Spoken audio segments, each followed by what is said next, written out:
would like to introduce to you our keynote speaker for the evening. She's a name that you will all have heard.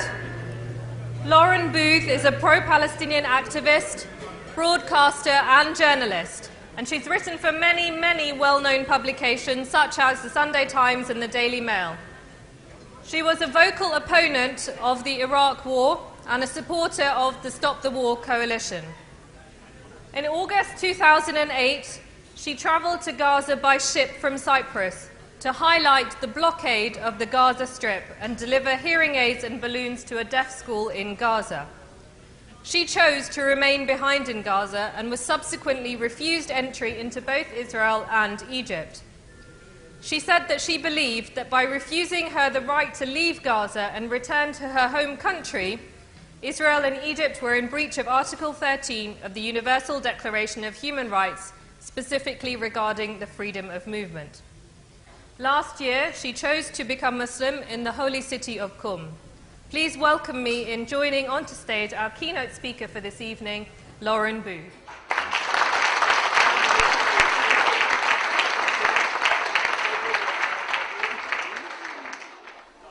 Bismillah. Bismillahirrahmanirrahim. Assalamu alaikum. And to the Arab people amongst you, Kifa Halek. I don't know how to say that in Iranian. I really should know how to say, how are you doing in Iranian? Anybody? All right. I'll learn it from Press TV. Thank you. Mercy. I'm here tonight to celebrate the work of a charity that has really touched my heart.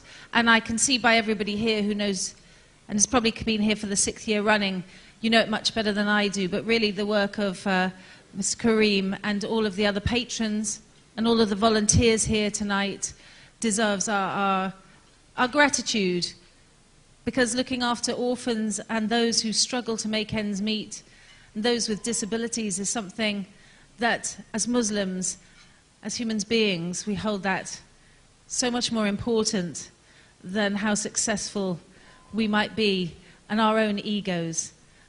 So I'm going to give a little taste tonight of what I'd like to share with you, which is my journey to Islam. Because I have to say, a year ago, I couldn't imagine myself standing here without my blonde hair out, without other bits of me out, really.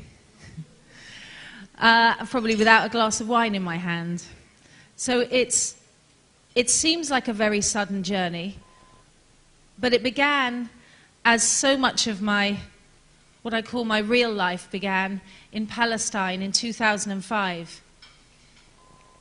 In 2005, I was a journalist living in France in a nice little farmhouse, writing articles about living in France in a nice little farmhouse, which is a good job if you can get it. I also wrote about politics, but I had no sensation of needing to do something for anyone else. It just hadn't really occurred to me. I thought I was a nice person, but really my ego was out of control. The media does terrible things to a human being, and it certainly doesn't enlighten us or put us on a spiritual path, but there is one being who puts us on a spiritual path, and I didn't know either Allah subhanahu wa ta'ala or that I was on that path. So in 2005, when the Palestinian delegate to the United Kingdom, Afif Safir, said to me, Lauren, you've shown some interest in Palestine. Why don't you go? I said to him, is there anything else I could do to show interest in Palestine? Because I was scared.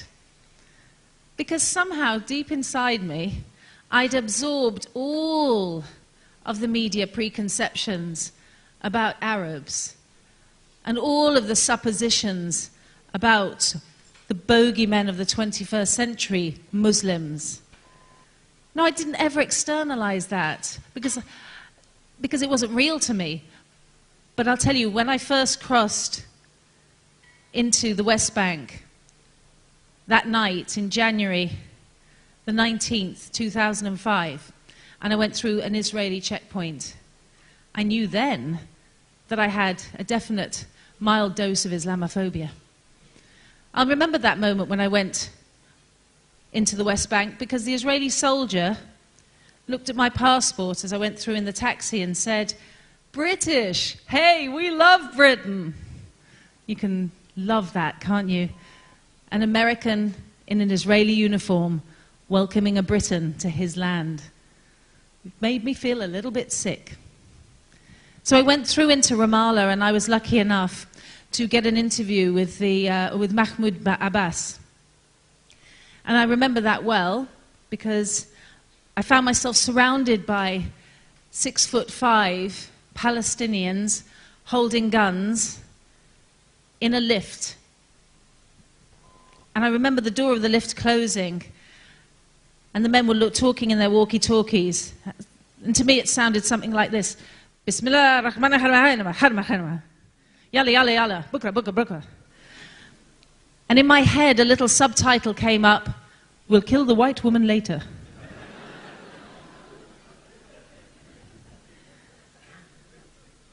And when I looked at the guns, I thought, you know, I've seen this film before and it doesn't go well for the blonde lady. It was really, really deeply ingrained in me that Palestinians were terrorists, that people from other parts of the world who were Muslims were aggressive, that Islam was against me.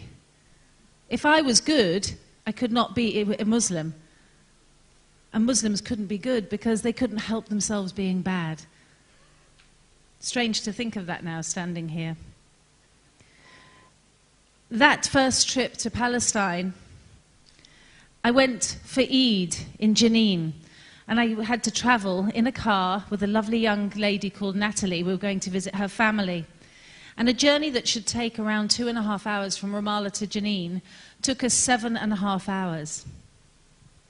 Everywhere along the route, the Israelis had pulled boulders into the road, or had bulldozed the road altogether. We had to go up and down mountains, talk about off-roading, but off-roading in a 25-year-old Volvo is not funny. I actually threw up 3 times. We ended up getting out on a rocky hillside, and I watched with horror men, women, and children preparing for their religious festival of joy, carrying bags and dragging suitcases down the hillside to try and find people to give them a lift on the other side. And when we got to Jenin, in the refugee camp, I went for a walk around on my own to see what it was like. And I remember a little boy there, terrible eye problem, all scabbed over, very difficult to look at, and the other one half closed with pus. The sort of treatments that are curable, that the Lady Fatima Trust puts money into. And his eyes were all gummed up, and he pointed a gun at me, a toy gun. And I was standing there going, come on, I'm a visitor, it's okay, it's okay. His eyes were kind of blank. There was trauma there. So I was standing there going, oh, we're playing a game. And suddenly the taxi driver who'd driven me there jumped in front of me and pulled the gun to the ground. It was a real gun. That's how unhappy, how terrorized the children of Jenin were at that point. Then I had the extreme pleasure of going to Gaza in 2008 with the Free Gaza movement. Spending time in the world's biggest concentration camp, I will call it a concentration camp.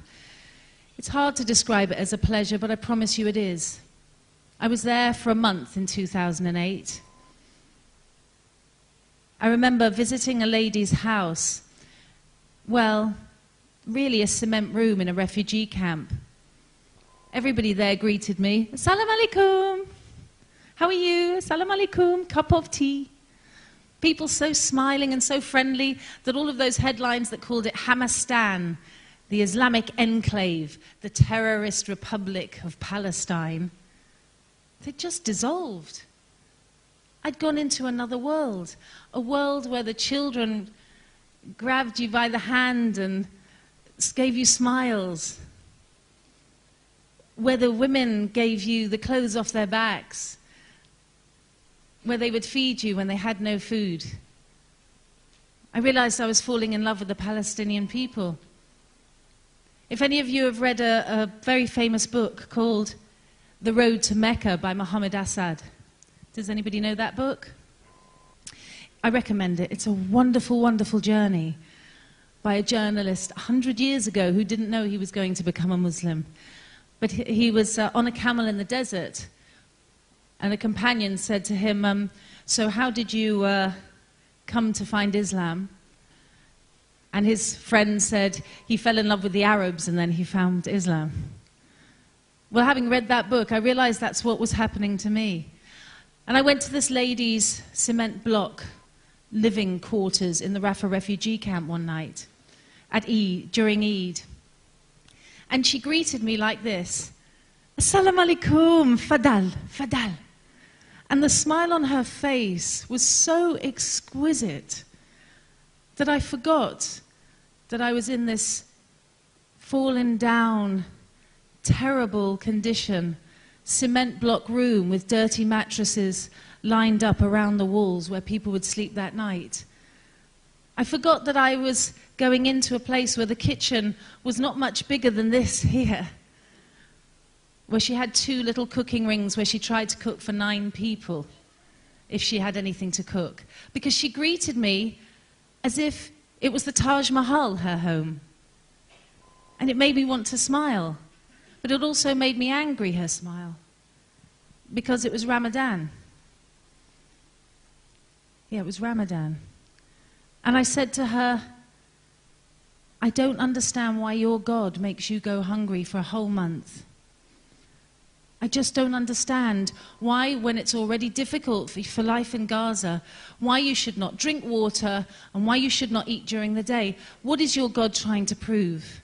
And this lady in the Gaza refugee camp, she looked at me with a sweet smile in her face and she said, Sister, we fast in Gaza to remember the poor. I've told that story an awful lot of times now. But it always does something to me inside. Because I felt like a key went into a lock. And a thought came into my head. If this is Islam, I'm in. Because what I saw at that moment was a purity that was love. Sheer love. Not politics, not sectarianism, not schisms, not drones, but sheer love. I didn't know that I was on the road to Mecca myself. But last October, after many years now working as a minor Palestinian activist, just trying to be a mother and give some support, because once you've lived amongst the poorest people in the world, and once you've experienced their smiles and their hopes, and you've had them cry for your misery, you can't just walk away. So I went to Qom in Iran last October. I was there working. I was in Tehran reporting on the Al-Quds Day March. And I had one day off. And a colleague of mine said, you really should come to Qom, to the shrine of Bibi Fatima. And I want you to see it. And I went into the mosque and I did wudu, because I knew how to do it, having lived in Gaza for a while. And I went up to the shrine and I just watched the other women, what they were doing. And they all seemed to touch the shrine and then pray to Allah. So I stood there and I just said, Dear Allah, thank you very much for this journey that I'm on. I have nothing to ask because you've given me everything. Please bless Palestine. And then I sat down on the floor. And it was very busy. It was a Tuesday night, which is Pilgrim's Night. So, you know, there were children doing cartwheels and women breaking their fast on the floor. It wasn't quiet. But the second I sat down, I was somewhere else. Somewhere I'd never been before in my life. A realm of such absolute peace and tranquility and joy that I knew that above a certain point in our universe, everything's okay. That none of these worries the things that we have going on in our heads, they don't matter at all, because above a certain point, everything is okay. There's joy and tranquility.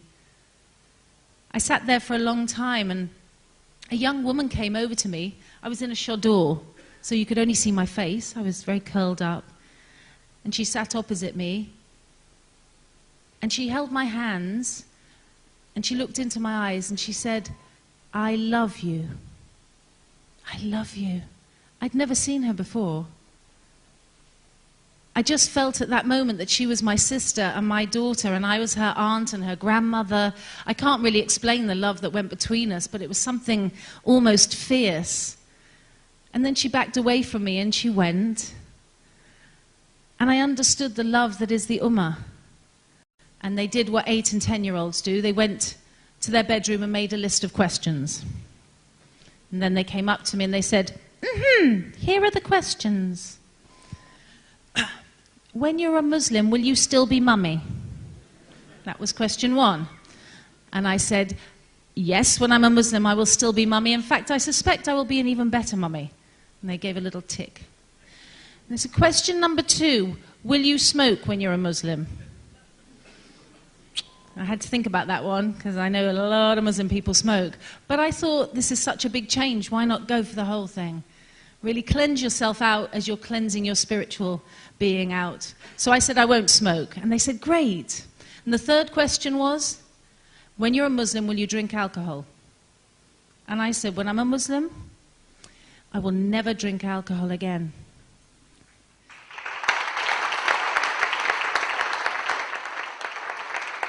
To which my daughters replied rather worryingly, hooray! Make of that what you will. And the final question, just to show you how pure children are, is this. When you're a Muslim, will you wear low-cut tops? I said, what have they been hearing at school about Islam? I said, no, when I'm a Muslim, I will always have this area of my body covered up. And they said, we love Islam.